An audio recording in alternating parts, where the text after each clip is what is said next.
শিল্পীদিকে নিয়ে করা এটা আমার প্রথম ভিডিও। আমি আগে কখনো শিল্পীদিকে নিয়ে ভিডিও করিনি। কয়েকদিন ধরেই শিল্পীদির ভিডিওগুলো আসছে সামনে।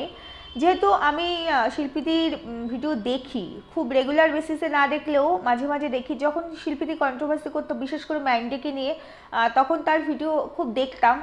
তো সেই থেকে দেখা, যেহেতু সাবস্ক্রাইব করা আছে, নোটিফিকেশান আসে, মাঝে মাঝে দেখি। শিল্পীদের লাইফস্টাইল দেখে আমার যতদূর মনে হচ্ছে, যেহেতু মাঝে মাঝে দেখি বললাম, তো সেখানে হয়তো একবার ঢুকলেও বেশ কয়েকটা ভিডিও দেখে বেরিয়ে আসি, তারপর হয়তো 2-3 দিন দেখি না, আবার দেখি। তো সেই জন্য সেখানে আমার কোথাও গিয়ে মনে হয়নি যে এটা অভিনয়। আমার কোথাও গিয়ে নিজে, মানে আমি এটা পার্সোনাল মতামত দিচ্ছি, অভিনয় মনে হয়নি। দেখো, একটা মানুষ যদি অভিনয় করে না, একটা সময় পরে না সেই অভিনয়টা শেষ হয়ে যায়। এটা আমরা অনেক ক্ষেত্রে দেখেছি। আর আমরাও তো মানুষ, আমরা বুঝি সংসার অভিনয় দিয়ে হয় না। কতক্ষণ, কত দিন, কত মাস, কত বছর তুমি অভিনয় দিয়ে সংসার চালাতে পারবে? অনেক ক্ষেত্রে আছে অনেক অসহায় মেয়ে, যার কিছু করার থাকে না, সে স্যাক্রিফাইস করে, সবটাই ত্যাগ করে, তাকে মুখ বুঝে অনেক কিছু মানতে হয়, কিন্তু তার সেই চাউনিতে তোমরা দেখবে, বা তার ফিজিক্যালি তাকে ভালো করে খেয়াল করলে তোমরা দেখবে, সেটা স্পষ্ট হয়ে ওঠে তার সেই মুখের মধ্যে, যে সে কষ্টে আছে কিন্তু সে প্রকাশ করতে পারছে না। একটা মানুষ যখন খুব ভালো থাকে, আনন্দে, হাসিতে, খুশিতে থাকে, তাকে দেখলেও বোঝা যায়। আর যার ভেতরে একটা চাপা কষ্ট থাকে, মানসিক কষ্ট, মেন্টাল প্রেশার, যে অন্য কারোর সাথে শেয়ার করতে পারছে না, সেটা দেখলেও কিন্তু আমরা বুঝতে পারি। কারণ আমরাই যে মানুষ, মান আর হুঁশ দুটোই আছে বলে আমরা মানুষ। সব থেকে বড় কথা হলো, আমি দেখো একজন কন্ট্রোভার্সি ক্রিয়েটার হতে পারি, আমি একজন কন্ট্রোভার্সি ক্রিয়েটার হলেও মানুষকে নিয়ে কথা বলাটাই আমার কাজ। তবুও তারপরেও আলটিমেটলি দিন শেষে মানুষ তো, মানুষকে নিয়ে কথা বলতে গেলে আমাদেরও কোথাও খুব খারাপ লাগে। এই যে বৃষ্টি প্রীতম বা বৃষ্টি প্রীতম বাদ দিয়ে যতগুলো কন্ট্রোভার্সি এখানে হয়েছে, ম্যান্ডি থেকে শুরু করে ভাঙা টিন, বা এই যে প্রিয়া, বা এই যে দিশানি, রিমি, প্রীতম, এদেরকে নিয়ে যতগুলো কন্ট্রোভার্সি এখানে সব থেকে বেশি হাইলাইট হয়ে এসেছে, ওইগুলো নিয়ে আমরা কথা বলেছি। কিন্তু কথা বলার পরে একটা সময় যখন একটা কন্টেন্ট নিয়ে বসি না, যখন সেখানে খুব নোংরামি থাকে না, সত্যিটা তুলে ধরার জন্য এখানে কথা বলা, কিন্তু সেখানে গিয়ে আমাদের নিজেদেরও মনে হয় যে এই এতটা এতটা এত এত নির্লজ্জ এরা, এত নিচে নেমে গেছে এরা, নিজেদেরও খারাপ লাগে। কিন্তু কিছু করার নেই, এই কাজটা করতে বসেছি। আর আমাদের কাজই হচ্ছে দর্শককে সত্যিটা তুলে দেওয়া, এটাই আমাদের কন্টেন্ট, সেটা করতে এখানে বসেছি। শিল্পীদের ভিডিও বললাম যে নিয়মিত না দেখলেও মাঝে মাঝে দেখি। সেখানে গিয়ে শিল্পীদি যতই আজকে এটা বলার চেষ্টা করুক না কেন, যে অভিনয় করেছে এতগুলো বছর, 1-2 বছর নয়, তার বিয়ে হয়েছে বহু বছর, এতগুলো বছর নাকি সে অভিনয় করে গেছে। কাদের জন্য অভিনয় করে গেছে? বাবা মা, পরিবারের সম্মান। এখন তার 2টো মেয়ে আছে, এবং মেয়ে দুটো যথেষ্ট বড় হয়ে গেছে, বাচ্চা নয়। এতদিন সে অভিনয় করতে পেরেছে, আজকে মেয়েরা যখন এতটা বড় হয়ে গেছে, আর 10টা বছর পরে মেয়েরা হয়তো একটা জায়গায় দাঁড়িয়ে যাবে। আর 10টা বছর সে অভিনয় করতে পারলে না, যদি তার কথা এটা অভিনয় হয়েই থাকবে। আমি তো মা, আমি অভিনয় করলাম, আমি তো মেয়ে, আমি অভিনয় করলাম আমার বাবা মায়ের জন্য, আমি তো স্ত্রী, আমি অভিনয় করলাম আমার স্বামীর জন্য, এতগুলো বছর অভিনয় করতে পেরেছি। আজকে আমি আমার 2 মেয়ের রেপুটেশন, 2 মেয়ের মান সম্মান, আমার পরিবারের মান সম্মান এইভাবে নষ্ট করব? আমি ইচ্ছাকৃত শিল্পীদিকে নিয়ে ভিডিও এতগুলো দিন করিনি, অনেকগুলো দিন ধরে, আজকে 13 দিন ধরে তোমরা দেখতে পাচ্ছ শিল্পীদিকে নিয়ে যেটা হচ্ছে। আমি না কোনো কিছু দেখলে হুট করে সেটা নিয়ে ভিডিও করতে বসি না, একটু ভালো করে খোঁজ খবর নিই, তারপরেই কথা বলি। আমি ভাবছিলাম হয়তো এটা ঠিক হয়ে যাবে, কারণ শিল্পীদি, যেদিন আমরা এই শিল্পীদের ব্যাপারে জিনিসটা হাইলাইট হয়ে আসে, যেদিন শিল্পীদি বলে অভিনয় করতে করতে আজ আমি ক্লান্ত, সেদিনের ভিডিওটা নিশ্চয়ই তোমরা দেখেছো, তোমরা সবাই শিল্পীদিকে চেনো। তো সেখানে গিয়ে ভেবেছিলাম কোথাও গিয়ে যে হয়তো এটা ঠিক হয়ে যাবে, কারণ শিল্পীদি বলেছে তোমরা আমাকে কেউ জিজ্ঞেস করো না যে কি হয়েছে, তাহলে আমাকে ওআইটি ছেড়ে দিতে হবে। তখন আমার মনে হয়েছিল যে এটা সম্পূর্ণ ওর পার্সোনাল একটা ম্যাটার, এটা সম্পূর্ণ পার্সোনাল ম্যাটার, আর সেই ম্যাটারে ইন্টারফেয়ার করাটা আমার উচিত হবে না। আমি আমার কথা বলছি, সেই কারণে আমি এতগুলো দিন ধরে শিল্পীদিকে নিয়ে কোনো রকম ভিডিও কিন্তু করিনি। কিন্তু যখন দেখলাম কোথায় পার্সোনাল ম্যাটার, পার্সোনাল ম্যাটার সেটা আবার সোশ্যাল মিডিয়ার মতো জায়গায় পাবলিক করা, হয়তো রিজন বলছে না, কিন্তু রিজনের পুরো 100-এর মধ্যে 100%ই বুঝিয়ে দিচ্ছে যে কোন দিকটাকে ইঙ্গিত করছে রিজনটা, তাই কি না বলো? আজকে কি কারণে সে ঘর ছাড়া, আজকে কি কারণে সে 2 মেয়েকে নিয়ে সিঙ্গেল মাদার আছে, আলাদা আছে, কি কারণে আছে, সেই কারণটা তো এখানে বুঝিয়ে দিচ্ছে। আমার কেউ নেই, 2 মেয়ে ছাড়া, আমি অসহায়, এক্সেট্রা এক্সেট্রা, অনেক ভিডিও তোমরা দেখেছো। কি লাভ শিল্পীদি, কি লাভ? দুটো ভিউজের জন্য, একটু পয়সার জন্য, একটু রেভিনিউর জন্য নিজের সর্বস্ব বিক্রি করছো। শুধু পয়সার জন্য সব বিক্রি করা যায় শিল্পীদি? তুমি তো নিজেই বলেছিলে, ওই দিনের ভিডিওটা একবার নয় বহুবার দেখেছি, সেই দিনে যেদিন তুমি বলেছো আর অভিনয় করতে পারছো না, বহুবার দেখেছি। তারপরেও তোমার প্রত্যেকটা ভিডিও রেগুলারিটির সঙ্গে দেখি। তুমি কি বলেছিলে যে ওয়াইটি যদি আমার না থাকে তোমরা আমার প্রশ্ন করো না, ওয়াইটি ছেড়ে চলে যাব, ওয়াইটিতে কাজ না করলেও যেটুকু মানে বিদ্যে আমার পেটে আছে আমি সেটুকু দিয়ে চালিয়ে নিতে পারবো। তাহলে সব অপশানই যখন তোমার কাছে আছে, তাহলে এইভাবে নিজের সম্মান বিক্রি করছো কেন? এই প্রশ্নটা আমি তোমাকে করছি। যদি আমার ভিডিও তুমি দেখে থাকো তাহলে কাইন্ডলি আমার আজকের প্রত্যেকটা প্রশ্নের উত্তর দিয়ে যাবে। তোমার কেউ নেই, তোমার 2 মেয়ে ছাড়া তুমি এতটাই অসহায়। কই তোমার পরিবার পরিজন সবাইকে নিয়ে তো দিব্যি আছো, ভিডিও করছো, ভিডিও দিচ্ছ, কি দিচ্ছ না? খড়গপুর থেকে ব্যারাকপুরে এলে আবার কি দিয়েছো? শান্তির খোঁজে খড়গপুর ছাড়লাম, শান্তির খোঁজে ছাড়লে খড়গপুর, মানে দেখো কি বলবো, ক্লিক বেট, তাই না? আচ্ছা ক্লিক বেট খেলতেই পারি, সম্মানহানি করে ক্লিক বেট খেলবো? আমরাও এখানে কাজ করছি, তুমিও কাজ করছো, তুমি আমার একজন সহ ক্রিয়েটার, তাই তোমাকে নিয়ে খারাপ কথা বলতে হবে কখনো ভাবিনি, খারাপ কথা আমি বলতেও চাই না। তুমি আমার থেকে সম্মানের দিক থেকে, বয়সের দিক থেকে, ক্রিয়েটার হিসাবে সব কিছুতে বলো, তাই সেই রেসপেক্টের জায়গা রেখেই বলছি। নিজের কথা বাদ দাও, নিজের কথা নাই বা ভাবলে, নিজের সম্মানের কথা নাই বা ভাবলে, দুটো মেয়ের ভবিষ্যৎ তোমার ওপর নির্ভরশীল। তুমি দুটো মেয়ের এইভাবে সম্মানহানি করতে পারো না, তারা বড় হচ্ছে, তাদেরকে এখানে টিকে লড়ে চলতে হবে, তুমি তাদের জন্য কি রেখে যাচ্ছ? আজকে বন্ধুরা একটা কথা বলো, আমরা সবাই জানি শিল্পীদের হাজবেন্ড একজন ভালো জায়গায় জব করে, রেলে চাকরি করে, সেন্ট্রাল গভর্নমেন্ট এমপ্লয়ি। সেখানে আমি শিল্পীদের কথা তুলেই ধরে নিলাম যে ওদের মধ্যে কোনো বন্ডিংয়ে ধরো মিসআন্ডারস্ট্যান্ডিং হয়েছে বা কিছু একটা হয়েছে, কারণ ও তো এটাই রিলেট করছে, এটা তো বোঝাই যাচ্ছে যে ও বাড়ি কেন ছাড়বে। ওই বাড়িটাতে কারা থাকতো? ওর হাজব্যান্ড 2 মেয়ে থাকতো, তাহলে ওই বাড়িটা থেকে যখন ও 2 মেয়েকে নিয়ে আলাদা হয়ে গেল, তার মানে বন্ডিংয়ে প্রবলেম হচ্ছে ওর হাজব্যান্ডের সঙ্গে।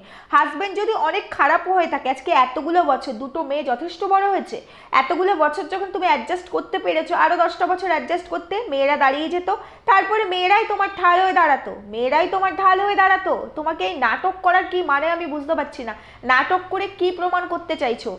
কত ভিউজ হচ্ছে শিল্পীদি? এই যে নাটক দিয়ে তোমার ঠিক কত ভিউজ হচ্ছে? কটা views? Million views, lakh views, 50,000 views? কিচ্ছু তো হচ্ছে না শিল্পীদি। 8,000, 10,000 এই ভিউজে কি হয়? এটা তো তুমি অনেস্টির সঙ্গেও করতে পারতে, তাই না? এটা তো তুমি তোমার যেই লাইফে ছিলে সেই লাইফে থেকেও করতে পারতে। আজকে তুমি তোমার নিজের, তোমার বাবা মায়ের, তোমার হাজবেন্ডের, তোমার মেয়েদের প্রত্যেকের রেপুটেশনকে নিয়ে তুমি খেলছো, প্রত্যেকের রেপুটেশনকে নিয়ে। তুমি, তোমার হাজব্যান্ড একটা ভালো জায়গায় সার্ভিস করে, তার সেই জায়গাটায় তার প্রেস্টিজটাকে কতটা হ্যাম্পার করছো বলো তো? কতটা হ্যাম্পার করছো? নিশ্চয়ই তোমার হাজব্যান্ডের অফিস কলিগদের মধ্যে কেউ কেউ জানে তোমার চ্যানেল আছে, কারণ তুমি আজকে বাড়ি ছাড়া, চ্যানেলটা তো বহুদিনের, তাই না শিল্পীদি? তাহলে তারাও তো দেখছে, তার কতটা ফেস লস হচ্ছে বলো তো? ধরে যদি নিও তোমার কথা অনুযায়ী যে তোমার আর তোমার হাজব্যান্ডের মধ্যে মারাত্মক কিছু হয়েছে, তোমার হাজব্যান্ড যেখানে একজন সেন্ট্রাল গভর্নমেন্ট এমপ্লয়ি, সরি বন্ধুরা কারেন্ট চলে গেল, দেখো লোডশেডিং হয়ে গেছে, আর ভিডিওটা আমাকে এখনই শেষ করতে হবে, কারণ একটু পরেই আমার মেয়েকে পড়াতে আসবে, আমার পক্ষে আর করা পসিবল নয়, আর সন্ধ্যাও হয়ে আসছে সেই কারণে। তো যেটা বলছিলাম যে শিল্পীদের হাজব্যান্ড যখন একজন সেন্ট্রাল গভর্নমেন্ট এমপ্লয়ি, সেখানে দাঁড়িয়ে আজকে এই ওয়াইটি থেকে 8-10 হাজার টাকা ইনকাম করতে হবে, যা ভিউজ শিল্পীদি, সেই ভিউজ ধরে আমি বলছি, তারপরে শিল্পীদিকে বাঁচতে হবে এরকম কিন্তু কোনো মানে নেই। শিল্পীদি এমনিতেই তার হাজব্যান্ডের থেকে, তার মেয়েরা যেহেতু আছে, সে আছে, এমনিতেই কেস কামারির প্রয়োজনও নেই, এমনিতেই সেখান থেকে একটা টাকা সে কিন্তু পায়, সে কিন্তু একটা ভরণ পোষণ পায়, এটা আমি জানি, যেহেতু আমার হাজব্যান্ডও সার্ভিস করে, এই জিনিসগুলো জানি। এর জন্য কেস করতে হবে, কেসে জিততে হবে এরকম কোনো মানে নেই, এমনিতেই সে পাবে, সে তার লিগেল ওয়াইফ, আর তার 2টো বাচ্চা আছে। আর এক্ষেত্রে যারা সার্ভিস করে সবাই জানে যে বিয়ে করলে তার রেজিস্ট্রি পেপার, ছেলে মেয়ে হলে তার বার্থ সার্টিফিকেট সবটা কিন্তু অফিসে জমা করতে হয়, তো এমনিতেই সে পেয়ে যাবে। সুতরাং আমার মনে হয় না, তোমাকে দেখে তোমার চালচলন দেখে আমি জানি না কতটা কি তোমাদের মধ্যে কি হয়েছে, তো সেখান থেকে তুমি কতটা কি করবে, তবে আমার মনে হয় তুমি এইভাবে ওআইটিতে নিজের সম্মান রেপুটেশন সবটাকে বিক্রি না করে তুমি ওইভাবে এমনিতেই তোমার মেয়েদের নিয়ে তুমি বাঁচতে পারতে। যদি তোমার হাজব্যান্ডের সঙ্গে থাকতে কোনো রকম অসুবিধা হয়ে থাকে তুমি এমনিতেই বাঁচতে পারতে। তার জন্য ওআইটিতে এসে এটাকে কি বলে, আমার আমার পরিভাষায় আমার বলতে অনেক কিছু ইচ্ছা করছে, কিন্তু ওই যে বললাম যে সব ক্ষেত্রে কন্ট্রোভার্সি ওইভাবে হয় না, তাই করতে পারছি না বা বলতে পারছি না, বলতে অনেক কিছু ইচ্ছে করছে। শান্তির খোঁজে তুমি খড়গপুর থেকে ব্যারাকপুরে এলে, তুমি তো বেশ মজ মস্তিতেই আছো, তোমাকে দেখে তো কোনো অ্যাঙ্গেল থেকে মনে হয় না তুমি ডিপ্রেসড। তুমি যেভাবে ভিডিও করেছিলে অভিনয় করতে করতে ক্লান্ত, তুমি যেভাবে ভিডিও দিচ্ছিলে, দুই মেয়ে ছাড়া তোমার কেউ নেই, তুমি যেভাবে কথা বলছিলে, সেখানে তুমি ব্যারাকপুরে তোমার দিদির বাড়িতে এলে, তোমার আপনজনদের সাথে দেখালে আর কি, ভিডিও দিলে, সেখানে কোথাও গিয়ে মনে হয়নি তোমাকে দেখে যে তুমি একটু ডিপ্রেসড। যার এরকম একটা ঘটনা ঘটবে এতগুলো বছর একটা মানুষের সঙ্গে একসঙ্গে থাকার পরে, যার দুটো বাচ্চা আছে, দুটো মেয়ে আছে, যথেষ্ট বড় হয়ে গেছে, তারপরে যার সাথে এরকম ঘটনা ঘটবে, সে জাস্ট 12-13 দিনের মধ্যে এতটা চেঞ্জ হতে পারে না, সে মেন্টালি প্রচণ্ড ডিপ্রেসড হয়ে পড়বে। তোমাকে দেখে কোনো অ্যাঙ্গেল থেকে ডিপ্রেসড মনে হচ্ছে না, সেই জায়গা থেকে আমরা ধরেই নিতে পারি তুমি কন্ট্রোভার্সি চাইছো, আমরা ধরেই নিতে পারি এটা সম্পূর্ণ চ্যানেলটাকে দাঁড় করানোর জন্য, ভিউজ পাওয়ার জন্য তুমি অ্যাক্টিং করছো, পুরোপুরি তুমি অ্যাক্টিং করছো। সব বিক্রি করে অ্যাক্টিং করতে হবে কেন? নর্মালি যেভাবে যাচ্ছিলে সেভাবে চলা যায় না? যেদিন তুমি বললে অভিনয় করতে করতে তুমি ক্লান্ত, ঠিক তার আগের দিনের ভিডিওটা স্বাভাবিক ছন্দে ছিল, কিন্তু তোমার হাজব্যান্ড বাজার করে নিয়ে এসেছে, তারপরে তুমি বললে হঠাৎ মানুষটার বাজার করতে যাওয়ার কথা, হঠাৎ মানুষটার কী হলো, পুরো ভিডিওটাই দেখেছি, সেখানে কোনো অস্বাভাবিক কিচ্ছু দেখিনি। একটা মানুষের মধ্যে, দুটো মানুষের মধ্যে যখন এরকম কিছু ঘটে যে তারা আলাদা হয়ে যাবে, সেপারেট হয়ে যাবে, তখন একটা মুহূর্তে মানে একটা বেলার মধ্যে সেই ডিসিশন কিন্তু কেউ নিতে পারে না, বা এরকম কিছু ঘটতে পারে না। সংসার কিন্তু আমরাও করি, যেখানে দুটো মানুষ এতগুলো বছর ধরে একটা সংসারে আবদ্ধ, আর তোমাকে দেখে কখনোই মনে হয়নি যে ওই সংসারে তুমি এতটাই কষ্টে আছো, তুমি অভিনয় করছো।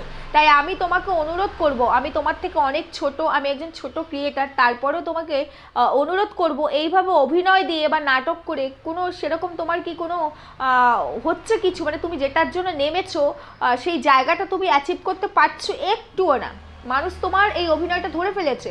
তোমার কমেন্ট বক্সটা তুমি নিশ্চয়ই দেখো, সেখানে কত মানুষ তোমাকে কিভাবে কমেন্টস করছে। তাই আমি বারবার বলছি, এটা না করে, যেটা হয়েছে হয়েছে, মানুষ মাত্রই ভুল হয়, মেয়েদের ভবিষ্যৎগুলো নষ্ট করো না। তখনও বারবার অনেক ভিউয়ার্সরা তোমায় বলেছিল বাড়ি ছেড়ে বেরিয়েও না, বাড়ি ছেড়ে বেরিয়েও না, তুমি কারো কথা শোনোনি, আর এটা তুমি কাউকে বলবে না বলেছো। তোমার পার্সোনাল ইস্যু, অথচ তুমি তোমার পার্সোনালের থেকেও বেশি পার্সোনাল জিনিস এখানে পাবলিক প্ল্যাটফর্মে বিক্রি করছো, আর নিজেকে রীতিমতো একটা তামাশার জায়গায় নিয়ে গিয়ে দাঁড় করিয়েছো। তার সাথে সাথে তোমার মেয়ে দুটোকে, চ্যানেল না হয় তোমার, তাই চ্যানেলের জন্য তুমি মরিয়া হয়ে উঠেছো, মেয়ে দুটোও তো তোমার, তাদের ভবিষ্যৎ দেখার দায়িত্ব কি তোমার নয়? তুমি ওদের ভবিষ্যৎটাও কি নষ্ট করছো না কোথাও গিয়ে? আমার মনে হলো এরপরে ভাবনা চিন্তা সবটাই তোমার, তোমার নিজস্ব মতামত, তোমার পরিবার পরিজনরা আছে।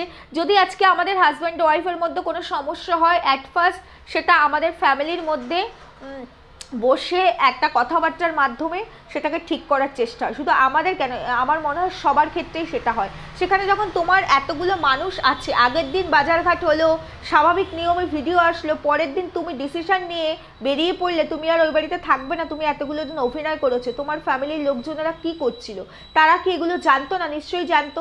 নাকি তাদের তুমি জানাওনি? নাকি পুরোটাই তোমার ওই স্ক্রিপ্টেড সাজানো, যার কারণে তারা এর মধ্যে ইনভলভ হয়নি? বুঝতে পারছি না, সবটাই ভীষণ রহস্য মনে হচ্ছে। যাই হোক, এটুকুই শিল্পীদিকে বলার ছিল যে যেটা হয়েছে হয়েছে। আমার মনে হয় এবার তোমার এটাকে বন্ধ করে, তোমার প্রেস্টিজটাকে এভাবে হ্যাম্পার না করে, এটা বেশি দিন চলতে পারে না, আর এভাবে কেউ দাঁড়াতে পারে না। চেষ্টা তুমি অনেক কিছুরই করেছিলে চ্যানেলটাকে দাঁড় করানোর, যখন দেখলে কোনো কিছুতেই হলো না, তখন তুমি এই বাজে একটা নোংরা খেলায় মেতেছো, যেটা একদম ভীষণ দৃষ্টিকটু লাগছে। আর আগেরগুলো তাও মেনে নেওয়া যাচ্ছিল, যদিও সেখানেও আমাদের অনেক দ্বিমত ছিল, তারপরেও সেটা মেনে নেওয়া গেলেও এই মুহূর্তের এই ঘটনাটা কোনোভাবে মেনে নেওয়া যাচ্ছে না।